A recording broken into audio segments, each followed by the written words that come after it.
มากลมทหารหนุ่มทบ2ลูกอีสานมาประจำการชายแดนมาเลบ้านเมืองขัดแย้งสายตาระแวงพาให้ว้าเวชีวิตดังเรือลำน้อยลอยเลแควนบนเส้นได้ปลายกระบอกปืนบ้านเกิดเมืองนอนที่จำจากจรตอนนี้ลมดึกโชยมาวิววีคงหลับฝันดีกันตลอดคืน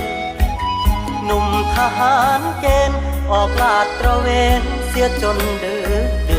เดือนเงาดาวตกเสียงนกกลางคืนแววซ้อนเสียงปืนจากชายเขา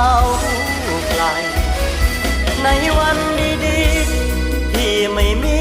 สถานการณ์สาวเว้ายาวี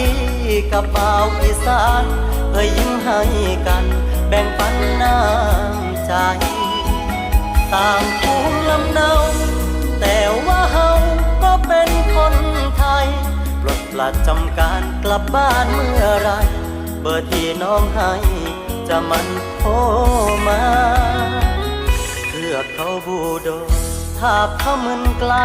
มากมายความลับกี่ดวงชีวิตที่มอดดับสังเวยความเชื่อแยกดินแบ่งฟ้าอยู่ป้อมน้อยกอดปืนยืนยามตี3กว่าฝ่าเสียงโอลั่นของแม่แววมาหัวใจครวญว่าคิดทอดบ้านเด็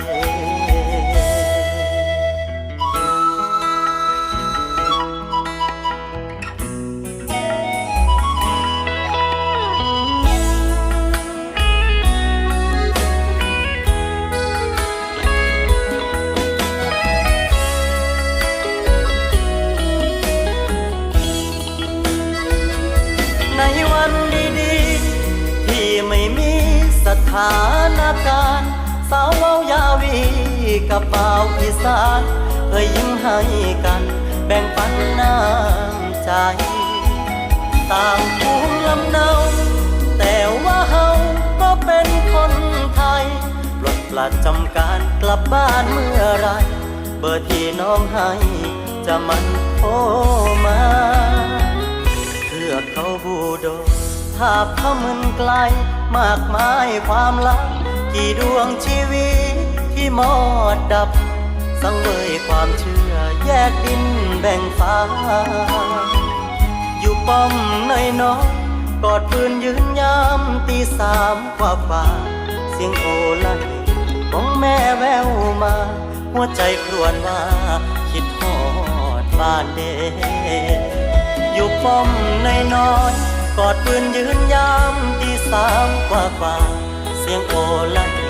ของแม่แววมาหัวใจครวญว่าคิดทอดบ้านเด็ก